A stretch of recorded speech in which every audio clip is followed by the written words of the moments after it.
Hello everyone, this is 1987 Collector back with another video. I apologize if there's some background music, or not music but noise.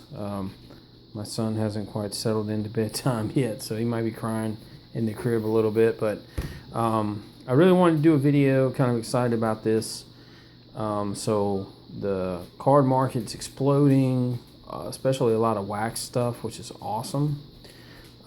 So I am kind of digging through my collection, looking for stuff to sell that's getting big money right now. In some cases, selling some raw to get graded, either to keep or to flip. We've seen the Last Dance shoot up the Jordan cards, and with it, Griffey went up at that point in time, and certain other cards. And now, I think it's June 14th, the release date for the documentary on McGwire and Sosa for the home run race. So I don't know where things are going to go. I hope it's going to stay up. But I've been buying and trying to position some things to make some money on some cards with the forward trajectory, and kind of buying a McGwire and Sosa, Canseco, that kind of the steroid era, those guys that are maybe prominent there. I know that Silver Jackify and Filmington have kind of covered this.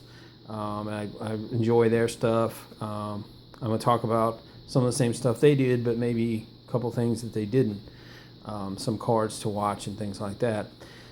Also, along with that, Project 2020. I've never bought any of these cards before, other than about a month ago I started being interested in them. I know some of them have blown up, so I picked out some myself that I thought could be good to flip, and are such that maybe I decide I want to keep them. I like the cards themselves. So the first thing I have here, this is the first one I've gotten, I bought 5, is the Mike Trout, based on the 2011 update. So if one has the the prospect of taking off, I figured this will be a good one. I know that there's another variation of this. It's kind of more wild picture that's really taken off. So I'm just going to hold on to this for the moment, watch the prices, and see what happens. And then I'm going to talk about some of the wax era stuff. So Bo Jackson, Topps traded 1986. Bo's stuff has been going up. Sammy Sosa. So this is the Donruss Best version of his rookie card. And I really need to start tracking better what I paid when I get stuff versus when I look at it later. Sometimes I forget. So I was looking this card back up, and it's around $15, I think. Buy it now for the cheapest one right now. And I was thinking that was around what I paid for it not very long ago. I was kind of discouraged. But then when I looked up the actual numbers, I got this thing for $3. And it's come up that far, that fast. So this is something else. I'm going to watch the prices on, even raw, getting good prices, and maybe post. Everybody's talking about this card. This has not gone up enough where I think it's worth it for me to post raw, because it's the only copy I have. I want to keep a copy. I have some cards where maybe I have 5 or 6 or 7 or 8, and it makes sense to just sell a bunch of raw ones. But this one's the only copy. If it goes stupid high raw, I'll have to put it out there to sell it. Just it's, at a certain point, it makes sense to sell. Clemens, this is the 85 Topps version. These have been selling well, going up, particularly graded. If you get the Gem Mint 10, of course, it's even higher. I have several of these I've been selling. This is a great card to look at and try to pick up now, just like that one. This is, weekly. I got a PSA 8 on this about a week and a half ago, and then I looked to see what the prices were doing to maybe pick up another one. and it had jumped by $20 just in a week and a half on that between buying a same 8 from one week to the next. This card, Barry Bonds, 1987.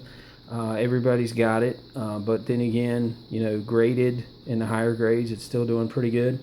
This card is insane. Kind of off the wall. It's not a rookie.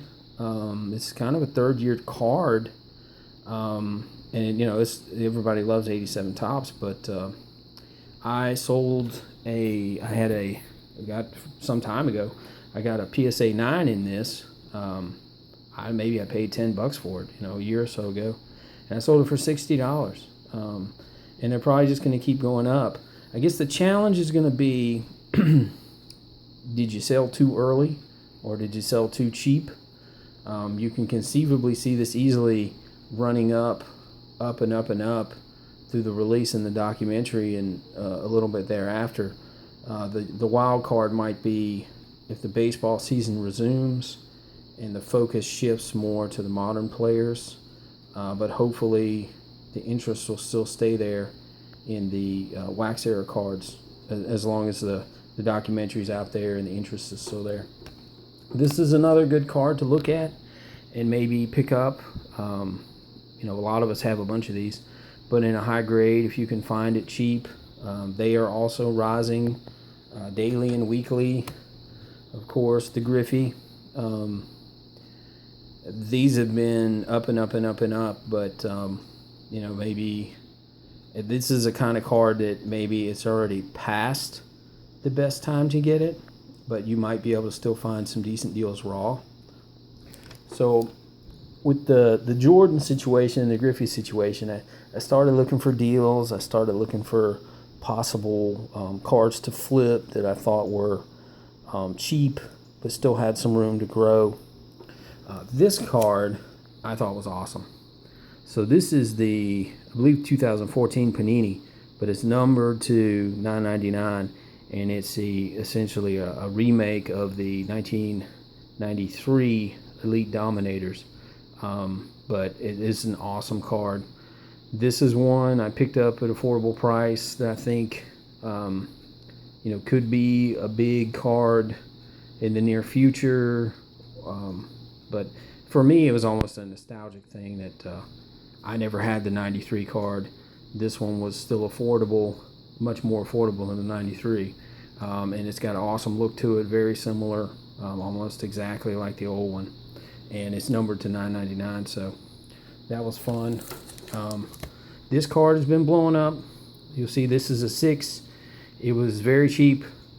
Since the higher grades were blowing up, I figured I'd grab it while I could and maybe flip it for a few dollars. So this is the 90 Fleer All-Stars Jordan. And then I've been picking up what I think might be some good deals in Sammy Sosa. So this is a 93 Finest, which is a very popular set in an 8. This is a Canseco again. I got this in an 8. I have 2 of these now.